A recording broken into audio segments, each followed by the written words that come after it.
Alo, Trà Vinh xin chào các bạn. Hôm nay thì mình giới thiệu đến các bạn một cái món bánh huyền thoại của dân gian miền Tây, bánh da lợn hay là bánh da heo. Mình làm từ nước cốt dừa và lá dứa. Một món bánh mà mình thấy ai cũng rất là thích luôn á, dễ làm, ngon miệng, thì mời các bạn cùng xem video nha.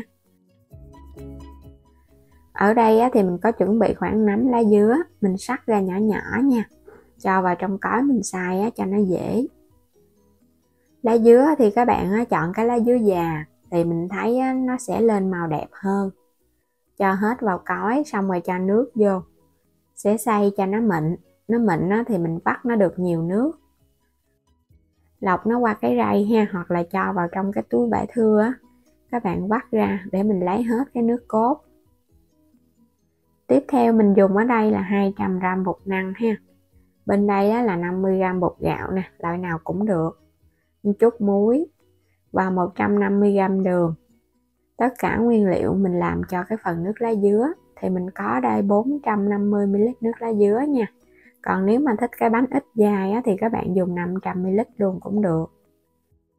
Mình sẽ pha cái phần bột màu xanh trước, sẽ cho hết 2 loại bột vô trong thau. Phần đường thì mình thấy bánh đậm đà ngon, dằn thêm chút muối thì phần bột của mình nó mới ngon nha, không thôi nó sẽ bị lạc á. Rồi các bạn sẽ cho hết cái phần nước lá dứa vô đây.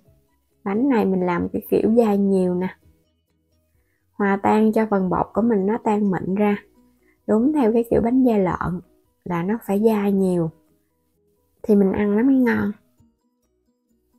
Khuấy đều lên, nếu mà bột nó không có mịn thì các bạn lọc nó qua cái rây, còn nếu mà nó mịn kỹ rồi thì mình cứ để yên bên cho bột nó nghỉ để nó nở tốt.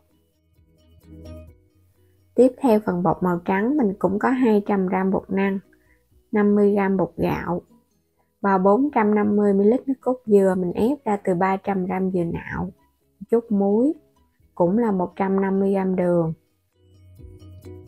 Sẽ pha bột nha, cho hết 2 loại bột vào trong thau. Tỷ lệ mình dùng là 250g bột tổng cộng và 450ml nước cốt dừa.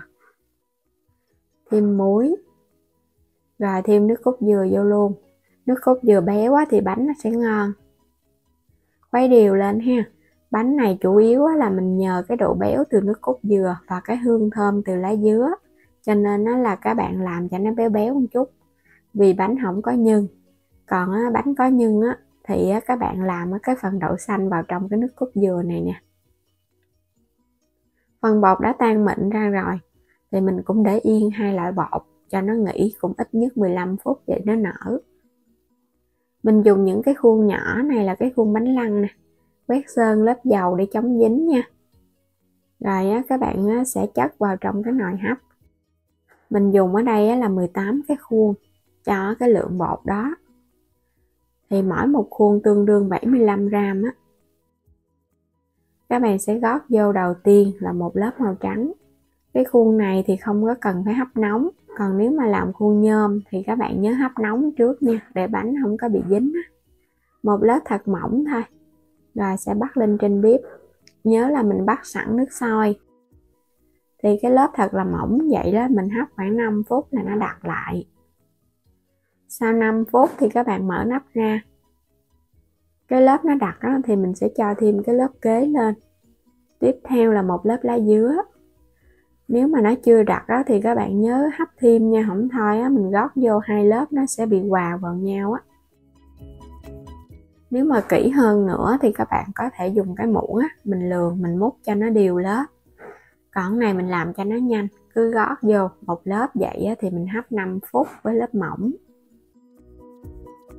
Sau 5 phút thì mở ra, rồi cũng gót tiếp cái lớp nước cốt dừa ha. Rồi nó thơm phức cái mùi lá dứa luôn nè. Mình nhắc xuống bên dưới gót cho nó dễ, nó nóng quá Các bạn cũng gót một lớp thật là mỏng. Cái bánh da lợn này là cũng có nhiều bạn yêu cầu mình làm lắm nè, mà hôm nay mới làm được. Mấy lần trước thì mình kết hợp với nhân đậu xanh. Các bạn cũng hấp tiếp nha. Mình gót mỗi một lớp mỏng là 5 phút, và đây là cái lớp cuối cùng. Thì cái lớp cuối mình cho hết cái lá dứa vô cho nó đầy khuôn luôn, là nó vừa với cái bột mà mình pha đó. Mỗi một loại là mình gót ra được 700ml màu xanh và 700ml màu trắng. Rồi lớp cuối các bạn sẽ hấp cho nó chín hẳn luôn. Thì mình hấp khoảng 20 phút. Sau 20 phút thì mình kiểm tra. Và trong thời gian hấp các bạn nhớ xả hơi nước 2 lần ha. Đặng cho nước nó đừng có bị động á. Thơm quá à. Bánh nguội thì mình sẽ lấy bánh ra. Nhìn ngon quá các bạn. Màu xanh lá dứa nó cũng tươi nữa. Kết hợp với màu trắng nước cốt dừa. Xanh và trắng lên thì nó nổi gân rồi. Nhìn sẽ hấp dẫn. Bởi vậy thường những cái bánh dân gian của mình thường là kết hợp với lá dứa và nước cốt dừa đó. Chất nó ra rồi cái mình lấy ra khỏi khuôn luôn. Mình không có lường bằng muỗng cho nên nó cũng không được đều lắm. Mình gót vậy cho nó nhanh nè. Các bạn sẽ lấy ra dễ dàng chứ nó không có khó đâu. Vì mình đã thoa dầu vào khuôn rồi nên là nó không có bị dính. Đó, nhìn hấp dẫn ha. Màu lá dứa nó thơm, nước cốt dừa thì nó béo. Vào trong bột mình thấy nó cũng bóng nữa. Lấy ra xong thì các bạn xếp nó vào dĩa. 2 loại bột mình dùng chỉ có 500g thôi mà ra quá trời bánh luôn á. Một cái bánh này nếu mà các bạn bán là cũng được 4.000 á. Mà ra nhiều bánh lắm. Mình ăn kèm với một chút xíu mè rang cho nó thơm nè. Bánh da lợn đã sẵn sàng.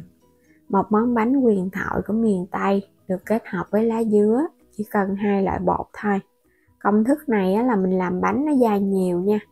Còn mấy công thức lần trước thì mình làm bánh nó có độ dai mà dai mềm. Dai nhiều thì nó sẽ ra một cái nét đặc trưng riêng của bánh da lợn. Và mình để qua ngày hôm sau thì ăn vẫn ngon. Nhưng mà nó sẽ hơi dai hơn chút thôi. Bánh tách lớp dễ dàng ha. Đó, nhìn ngon quá nè. Màu xanh từ lá dứa.